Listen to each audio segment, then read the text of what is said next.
done it to me already. Cool and calm and collected. Until you played that song for the video, which is one of my mom's favorite. And then you have to do Great Is Your Faithfulness, which we sang at my mom's funeral when she passed away 12 months ago. And now, and not only my mom's, and now I'm here celebrating Anne's life, and she's like my other sister. I live in Edmonton, Anne is in Winnipeg, was in Winnipeg, Benito, but we share the same roots. When my family, my mom and her parents, the Piatochas, immigrated from the Ukraine, the first place that they landed up was on the farm of the MELNYK family in Benito, who were so hospitable. So no wonder our families have always had such a close relationship. My mom always considered Anne her other daughter, and Anne was my other younger sister. We had a lot of things in common. We once showed up at the same conference with the same new purse, except hers was red and mine was black. Great minds think alike. We liked bags. We each had a large collection of bags. And my mom used to say, well, no wonder you look like you belong in Ukraine because you're always carrying bags. And so it was the two of us, and don't forget, she always had her camera with her. And you've seen examples of her beautiful gift with photography. I loved staying with Anne when I had the opportunity to visit Winnipeg because her gift of hospitality was legendary, and you saw that too. There was always someone coming or going at her place. I came one time and she picked me up at the airport and she said, I was at court yesterday, I had to translate for someone. I said, did you write your phone number on the bathroom wall at Winnipeg International Airport? Because you seem to be doing a lot of this. But I knew Anne would have the coffee on and the poppy seed bread from Guns Bakery, right? To munch on, and if I wasn't here and I was in Saskatoon or Edmonton, she would find that bread and bring it along to me. I really did enjoy listening to her argue with her cat Prince. Can you call him?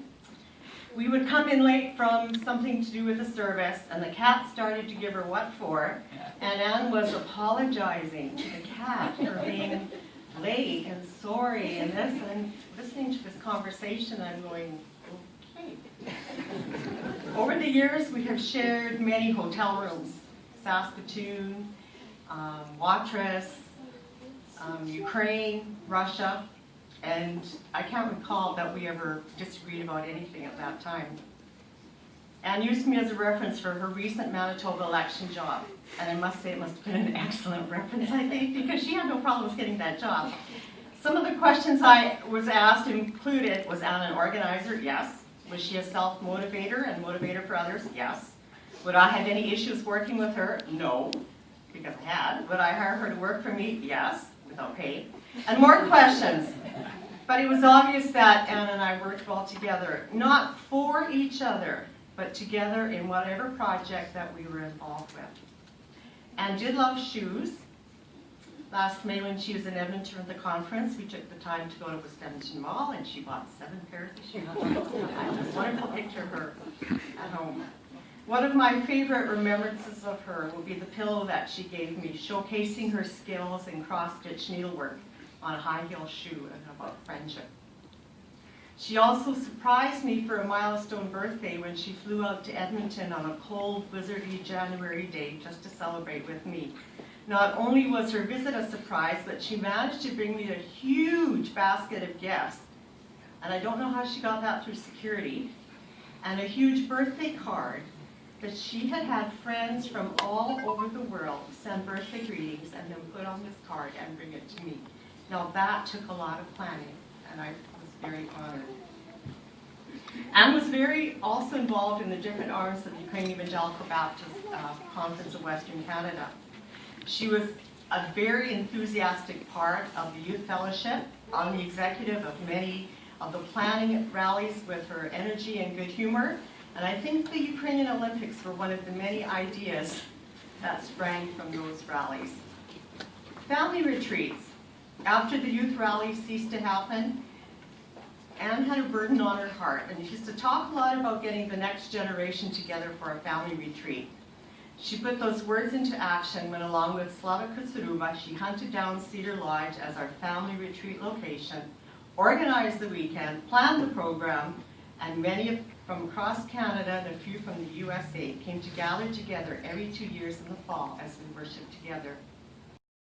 Ukrainian Baptist Women's Missionary Society. She was deeply involved in the women's ministry. She served several terms as ladies president and was deeply committed to this ministry and our joint ministry with the women in Ukraine. When Nadia Commandant, ladies president of the Ukrainian Baptist Ladies in Ukraine, was visiting Canada, Anne presented Nadia with a gift of her own cross-stitch needlework. And I know that Nadia always treasured it because when I went to Kiev, and I was there for a while, in Nadia's office she had it hanging on the wall and proudly commented on it and pointed out to anybody who visited her that she had a present from her Canadian Baptist sisters. The following is a very loose translation of email that Nadia sent about Anne. With great sadness we heard the news about Anne MELNYK. We understand that she is with God, but it is difficult to be apart. Ukraine lost a dedicated worker and loving heart. Anne united the women's work of Canada and Ukraine. Mostly, Anne worked in the Zhytomyr Oblast province as she supported the missionary Oleg. There are not enough words to express the love and service she gave in Ukrainian churches. We thank God for such a wonderful example. Christ has risen and we shall rise again. In prayer with you all, Nadia Commandant. I don't think there was a piano that Anne met that she couldn't sit down and play and like. She was always available to play the piano and sing a song, as Pastor John mentioned when asked, especially for the ladies program. And when we were doing special projects for the ladies, I could always rely on Anne for suggestions. And to make up special, I wanted little cards with Bible verses on them, so she made Ukrainian, Russian, and English Bible verse cards, as well as other items for the treat bags for the ladies. I just had to ask her and she figured out a way to do it, and she did it. The Ukrainian Evangelical Baptist Conference of Western Canada. For many years, Anne served as treasurer of the UEBC. She was a wise steward of the money that was entrusted to her and was always coming up with some fundraising ideas for some projects too. When we planned the conference programs together, I would ask her to print up several special programs, and her background in graphic design was used once more. For any interesting situations, for example, problems that came up, Anne could always be relied on to work with me and others to provide a solution. And many times the people did not even realize that something had gone wrong or what would have gone wrong. The Ukrainian Baptist Convention of Canada. So in addition to all of this, she was, for many years, let us not forget, Anne served as editor of the Christian Herald. I have a copy. Her picture's in here. Over her tenure, we witnessed the change of combining English and Ukrainian into the same magazine in a more up-to-date format. Anne was always anxious to put in messages and news of the work of our local churches here and abroad. And now to our adventures in Ukraine. 30 years ago, this April, 3 young women made their first trip to Ukraine with fear and trepidation and excitement. Anne's Brun from Saskatoon, and MELNYK from Winnipeg, and myself representing Edmonton were the 3 that answered the invitation to visit the youth and churches in Ukraine. Anne found music for us to sing, contemporary English songs which had been translated into Ukrainian, and if they weren't, she translated them herself. I sent it to my sister Kathy in Toronto, who recorded the piano accompaniment on a cassette. We each flew into Toronto from our respective cities, had one evening to practice together, and we were on our way. It was a great mix. Anne spoke fluent Ukrainian and Russian and could be relied on for any translation, especially for me, because I didn't talk that trip. Anne's Brun with her Canadian Ukrainian language skills, and me, well, I was trying to remember the things that my uncle Piatocha had said about his trips to the Soviet Union. And yes, it was the Soviet Union to which we traveled with high expectations, not knowing what lay ahead for us, and was eager to meet with her relatives and see the land from where her father had been born, visit the Hutzul country. And actually when we came to the customs in Kiev, it was the old airport, the luggage was like on a farm truck. Or not even a truck, it was a farm cart. They must have hauled it in with horses or something, I don't know. We came in from Paris and there was a lot of tourists, and I thought, we're going to have a lot of problem here, because I knew that we had stuff that maybe we shouldn't have, or an overabundance of things that we shouldn't have, but my uncle had packed my suitcase. So I said to the girls, let's sit here and let's wait till they all go through, and then we'll go through. Well, we did. We were the last 3 remaining ones. We knew we were special when they brought us each chairs and split us up, and then proceeded to go through our luggage. Mine, of course, 3/4 of it was too many Bibles, Christian poetry books, music, verses, that type of thing, so that all got confiscated.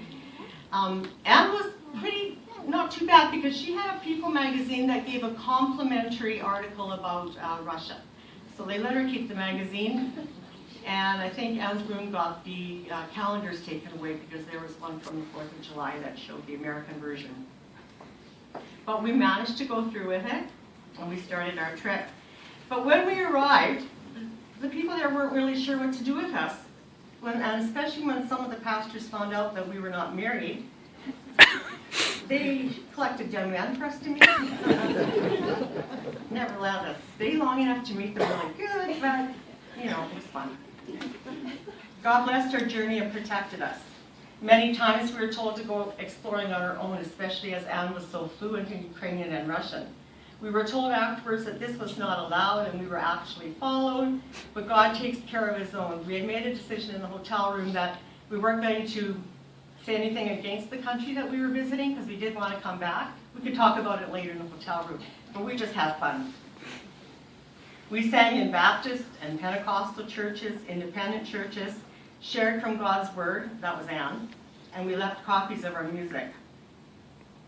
On my many trips back to Ukraine, when I hear the youth singing "Soon and Very Soon," I'm reminded that it is we that left the translated words and music in Kiev, Lviv, Chernivtsi, and Moscow. And how do I know that it was our music? The original words, if you know the song, are "Soon and very soon we are going to see the King." Since the word king was not politically correct at that time, Brother Commandant crossed out the word and said, "You're going to sing Christa." So we substituted with Christ, and that is the version that they sing to this day. We are also happy to be there and experience the life and culture of our roots.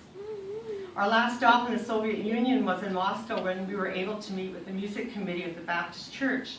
Our schedule did not permit us to stay for a service, but Anne always had her eyes open to opportunity for a service. There's a stained glass center panel behind the pulpit in the Moscow Baptist Church with God is love written in the Russian language. That went from a picture to a bookmark, which she sent a bunch back to the Moscow Baptist Church. President of the Soviet Union Baptist, Brother Litvinenko, remarked that in all the years he has served in that church, not once had anyone come up with that bookmark idea, just taking that glass window for granted. We also heard many youth choirs and groups say it was Anne's idea to record these songs and produce a cassette for sale here in Canada. And here it is. I found it. The proceeds were donated to the youth work overseas. We were all sad to be leaving Ukraine once our trip was completed, but vowed to return, and we have. An interesting thing, one of the pastors there, Vitaly Kozbowski from Kiev, he wrote us each a poem and gave it to us at the Moscow airport as we were leaving. Mine was really serious about the wind blowing, I'll be back. Anne was tall. She had the smallest suitcase. Anne's brood was short. She had the biggest suitcase. And he kind of mentioned that. But I remember a loose translation of Anne's poem, because I don't have it here, because Anne was always talking about kissing the ground where her father was born. And she leans over, she kneels down to kiss the ground, and here the grass is apart, and she's got a good swoop, giving him a kiss. Our return trip included a 3-day stop in Paris. And we're not accustomed to seeing tall ribbon, and Anne was very much appreciated. Over the years, Anne and myself made many trips to Ukraine, together and separately. People used to say that we kept going back to find a husband. And that didn't quite happen, but not because we were asked, but that's another story. She had such a love for the country of her heritage that she took it upon herself to support a missionary Oleg, and with the assistance of her family, they supported Oleg and his family and his church. Anne was willing to walk through miles of muddy field to get to his church, as there was no transportation at the time. She traveled many times by train herself, where she had unexpected angels help her when needed.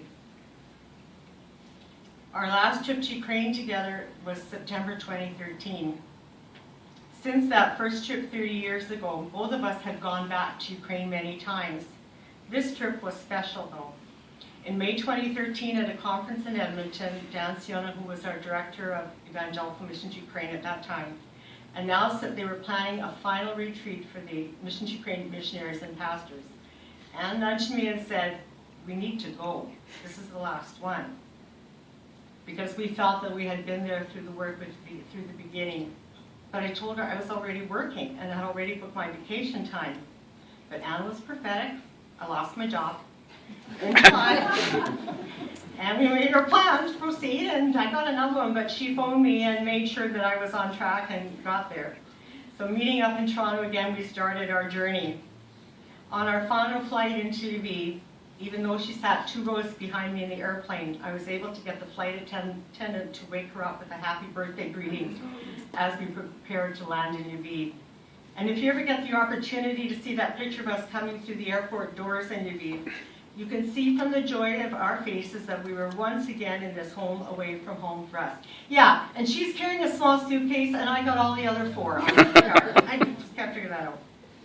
After a warm welcome, we separated to do our own things, but met again to take that 24-hour crowded bus trip to Sevastopol, another adventure. We were always warmly accepted wherever we went because we just fit in on the bus and our willingness to communicate with those we knew. System for the floor one day, but she played the piano for the retreat services, translated for the ladies' services, and sang. Whatever you asked Anne to do, she was ready and willing to contribute her God-given gifts. We did hang around with some other single women in their mid-30s and considered not marriageable material in some countries. Our laughter broke through those barriers, and upon leaving the retreat, Anne presented each of the single women with a giant candy diamond ring, reminding them that although they may not have an earthly husband, they could consider themselves as brides of Christ. Anne was thinking ahead as usual, and had brought these items as well as other things, not knowing when the opportunity would provide itself to be used and given out. Dr. Gregory Commandant, former president of the All-Union Association of the Christian Baptists in Ukraine, has these words about our Anne. When we gaze upon the starry heaven, the more we look at it, we see that most amazing giant stars, some of which fade and disappear and appear like new. Likewise in God, the stars always shine for the future. Is this not the same on earth among people? One such shining star was and remains for those who knew Anne MELNYK. She shone even through those dark clouds over Ukraine. Her whole heart encompassed everyone, especially the poor and those needful of God's blessing and encouragement, service in churches as well as poor families. On every one of her trips to Ukraine, it was with the blessing and the cooperation of the Ukrainian Canadian Brotherhood and Evangelical Baptist Brethren of Ukraine. One star on earth diminished, but with her bright rays remains in our hearts, many hearts.